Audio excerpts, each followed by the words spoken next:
சிறகடிக்க ஆசை சீரியலில் விஜயா மீனா வீட்டில் ரொம்ப ஓவராக பண்ணுறாங்க அப்படின்னு நினைக்கிறவங்க நம்ம சேனலுக்கு சப்ஸ்கிரைப் பண்ணிவிட்டு லைக் பட்டனை தட்டி விட்டுருங்க. விஜயா மீனா வீட்டிலேருந்து அவசரமாக கிளம்பிட்டு இருக்காங்க. அதை பார்த்த மீனா இருந்துக்கிட்டு, அத்தை நீங்கள் எங்கேயாவது வெளியில் போகிறீங்களா அப்படின்னு சொல்லி கேட்குறாங்க. அதுக்கு விஜயா இருந்துக்கிட்டு, ஏன் எங்கே போகிறதுனால உங்கள்கிட்ட சொல்லிட்டு தான் போகணுமா அப்படிங்கிற மாதிரி கேட்குறாங்க. இல்லை அத்தை, மத்தியானம் லஞ்சுக்கு என்ன சமைக்கலான்னு கேட்குறக்காக கேட்டேன் அப்படிங்கிற மாதிரி சொல்லவும், நான் மதியம் லஞ்சுக்கெல்லாம் வரமாட்டேன் அப்படிங்கிற மாதிரி சொல்கிறாங்க விஜயா. உடனே அண்ணாமலை இருந்துக்கிட்டு, அப்படி எங்கே போகிற அப்படின்னு கேட்கவும், நான் பார்வதி வீட்டுக்கு போகிறேங்க, இப்போ என்ன பிரச்சனை உங்களுக்கு அப்படிங்கிற மாதிரி கேட்குறாங்க. அதுக்கு மீனா இருந்துக்கிட்டு, எங்கே போனாலும் மதியம் சாப்பாட்டுக்கு வந்துருங்கத்த அப்படிங்கிற மாதிரி சொல்கிறாங்க. ரொம்ப தான் அக்கறை அப்படிங்கிற மாதிரி சொல்லிட்டு கிளம்பி போயிடுறாங்க. உடனே அண்ணாமலை இருந்துக்கிட்டு, விடுமா, அவளையெல்லாம் எப்பவும் திருத்த முடியாது, நீ போய் உன் வேலைகளை பாருப்போ அப்படிங்கிற மாதிரி சொல்லி தாட்டி விட்டுறாங்க. ஆனால் விஜயா வந்த இடம் ஷோரூம், மனோஜ் ஷோரூம்க்கு. மனோஜ் கிட்ட வந்த விஜயா, என்னடா பண்ணுற அப்படின்னு சொல்லி கேட்கவும், என்னம்மா இப்போ வந்திருக்கீங்க, மறுபடியும் ஏதாவது பிரச்சனையா என்ன மீனா வீட்லேயும் அப்படின்னு கேட்குறாங்க. அதெல்லாம் எதுவும் இல்லைடா, நான் தான் உன்னை பார்த்துட்டு போகலான்னு வந்தேன் அப்படிங்கிற மாதிரி சொல்கிறாங்க. சொல்லுங்கம்மா என்ன விஷயம் அப்படின்னு கேட்கவும், எனக்கு என்னவோ முத்து கடனை அடைக்க பாடுபடுற மாதிரி தெரியல. ஏன்னா 2 பேரும் ஸ்போக்கன் இங்கிலீஷ் கிளாஸ் போகிறேன், அங்கே போகிறேன், இங்கே போகிறேன்னு நேரத்தை தான் வீண் பண்ணிகிட்டு இருக்காங்க. நம்ம வீடு எப்படியாவது என் கைக்கு கிடைச்சே ஆகணும், என்னோட ராஜியோ மறுபடியும் எனக்கு வரணும் அப்படிங்கிற மாதிரி விஜயா சொல்கிறாங்க. அதுக்கு மனோஜ் இருந்துக்கிட்டு, நம்மளால் என்னம்மா பண்ண முடியும், நம்ம தான் இப்படி ஏமாந்துட்டோமே அப்படிங்கிற மாதிரி சொல்கிறாங்க. அதுக்கு விஜயா, நம்ம இல்லைடா நீ, உன் கூட சேர்ந்து நானும் பண்ணி இப்போ பாரு எவ்வளோ பெரிய பிரச்சனையில் மாட்டிகிட்டு இருக்கோன்னு. ஆனாலும் இந்த சிந்தாமணியை நம்ம நம்பி இருக்கவே கூடாது, எப்படி கொண்டு போய் நம்மளை சிக்க வச்சிட்டா பாரு, அவளை ஏதாவது பண்ணியே ஆகணும் அப்படிங்கிற மாதிரி பேசுகிறாங்க. அப்போ மனோஜ் இருந்துக்கிட்டு, ஆமாம்மா, நான் கூட நம்மளுக்கு ஹெல்ப் பண்ணுறாங்களேன்னு நினச்சேன், மீனா கூட இவ்வளோ சண்டையில் இருந்தும் நம்மளுக்காக எதுக்கு இவங்க ஹெல்ப் பண்ணணும் அப்படிங்கிற மாதிரி கூட யோசித்தேன். ஆனால் சரி, மீனாக்கும் இவங்களுக்கும் ஆகாதில்ல, அதனால நம்மளை சேர்த்துக்கிறாங்க போலன்னு நினச்சேன். பார்த்தா எப்படி கொண்டு போய் மாட்டி விட்டுட்டாங்க பாரு அப்படிங்கிற மாதிரி பேசிக்கிறாங்க 2 பேரும். உடனே விஜயா இருந்துக்கிட்டு, நீ ஏதாவது பணத்துக்கு ஏற்பாடு பண்ணியா அப்படிங்கிற மாதிரி கேட்குறாங்க. அட ஏமா நீங்கள் வேற, நானே என்னோடய லோன் அமௌண்ட்டு எப்படி கட்டுறதுன்னு தெரியாமல் ஒவ்வொரு நிமிஷமும் மொழி பிதுங்கி நிற்கிறேன், இதில் நான் எங்கே போய் இது பண்ணுறது அப்படிங்கிற மாதிரி பேசுகிறாங்க. அப்புறம் மனோஜ் இருந்துக்கிட்டு, ஏமா எனக்கு நிஜமாலுமே அந்த வீட்டில் பங்கு இல்லையா என்ன அப்படிங்கிற மாதிரி கேட்குறாங்க. அதுக்கு விஜயா இருந்துக்கிட்டு, அது எப்படிரா, உனக்கு இல்லாமல் நான் விட்டுருவேன், முத்துக்கு மட்டும் கொடுக்கறக்கு நான் அப்படியே விட்டுருவேனா என்ன, அவனுக்கு மட்டும் தூக்கி கொடுத்துருவாரா அவங்க அப்பா, அந்த வீட்டுக்கு நானும் கையெழுத்து போடணும், அது ஞாபகம் இருக்கல உனக்கு, அப்படியெல்லாம் நான் விட்டுற மாட்டேன், அதில் கண்டிப்பாக உனக்கு சேர வேண்டிய பங்கு உனக்கு வந்தே தீரும் அப்படிங்கிற மாதிரி சொல்கிறாங்க விஜயா. அதானே பார்த்தேன், அம்மானா அம்மா தான் அப்படிங்கிற மாதிரி மனோஜ் பேசிக்கிறாங்க. அப்பன்னு பார்த்து ரோஹிணி மனோஜ் ஷோரூம்க்கு மனோஜ் மனோஜ் அப்படின்ட்டு உள்ளே வராங்க. இதை விஜயா பார்த்துட்டு, இவ இங்கே என்னடா பண்ணுறா அப்படிங்கிற மாதிரி முறைக்கிறாங்க. ரோஹிணி அங்கே திடீர்னு ஆன்ட்டியை பார்த்ததும், ஆன்ட்டி நீங்களா அப்படின்னு சொல்லவும், அதை நான் கேட்கணும், நீ என்ன பண்ணுறீங்க அப்படிங்கிற மாதிரி பேசுகிறாங்க. அதுக்கு மனோஜ் இருந்துக்கிட்டு, அதானே நீ எதுக்கு இங்கே வந்த, உனக்கும் எனக்கும் தான் ஒன்றும் இல்லைன்னு ஆயிடுச்சுல்ல, எதுக்காக மறுபடியும் வர அப்படிங்கிற மாதிரி மனோஜ் பேசுகிறாங்க. அதை பார்த்து ரோஹிணி ரொம்பவே ஷாக் ஆகிடுறாங்க. அப்போ அங்கத்த நிலைமையை சமாளிக்கிறதுக்காக ரோஹிணி, இல்லை என்னோடய திங்ஸ் கொஞ்சம் ஷோரூமில் இருந்தது, அதை எடுத்துகிட்டு போகலான்னு தான் வந்தேன் அப்படிங்கிற மாதிரி ரோஹிணி சொல்கிறாங்க.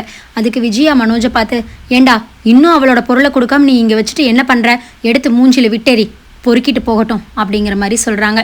உடனே ரோஹிணி வாய்க்குள்ளேயே, என்னையா பொறுக்கிட்டு போக சொல்கிற, பொறு, உன்னையே உன் பையன் கழுத்தை பிடிச்சி வெளியில் தள்ளுற மாதிரி நான் நடக்க வைக்கிறேன்னா இல்லையா பாரு அப்படிங்கிற மாதிரி ரோஹிணி மனசுக்குள்ளேயே நினச்சிக்கிறாங்க.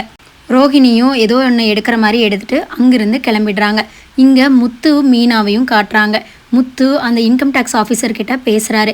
சார் ஏதாவது பார்த்தீங்களா, ஏதாவது தெரிஞ்சுதா அப்படின்னு கேட்கவும், ஆமாம் முத்து, நானே உங்ககிட்ட இதை பற்றி பேசணும்னு நினச்சேன், அந்த ஃபைனான்சியர் ஒரு சின்ன ஆளெல்லாம் கிடையாது, ரொம்ப பெரிய ஃபோர்ஜரியாமா, ஊர் உலகத்தில் எல்லாருமே அதை தான் சொல்கிறாங்க, அவனுக்கு ஆப்போசிட்டாக ஆதாரங்களை நான் தயார் பண்ணிட்டு தான் இருக்கேன், ஒரு 2 நாள் வெயிட் பண்ணிக்கோங்க, அவனை நம்ம வழிக்கு கொண்டு வந்துடலாம் அப்படிங்கிற மாதிரி சொல்கிறாரு. முத்து இருந்துக்கிட்டு, உங்களை தான் சார் நான் மழை போல் நம்பியிருக்கேன், எப்படியாவது இந்த விஷயத்தில் எங்களுக்கு ஹெல்ப் பண்ணி அந்த வீட்டை எங்களுக்கு திருப்ப கிடைக்கிற மாதிரி பண்ணிவிடுங்க, அந்த பணத்தை நாங்கள் ஏமாற்றவெல்லாம் மாட்டோம், கண்டிப்பாக கட்டிடுவோம், ஆனால் எங்களுக்கு கொஞ்சம் டைம் மட்டும் வாங்கி கொடுங்க சார் அப்படிங்கிற மாதிரி சொல்கிறாரு முத்து.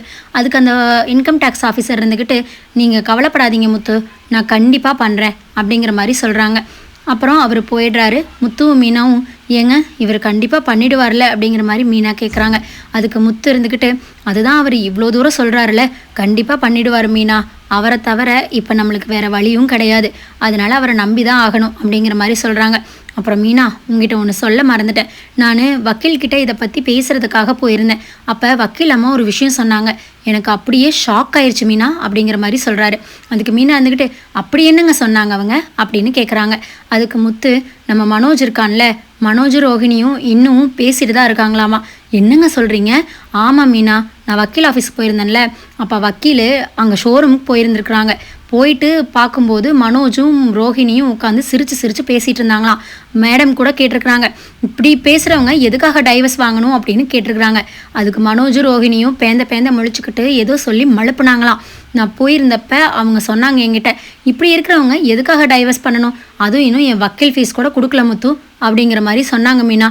எனக்கு எங்கேயோ இடிக்குது, இவன் மறுபடியும் ஏதோ பிளான் பண்ணுறானோன்னு தோணுது.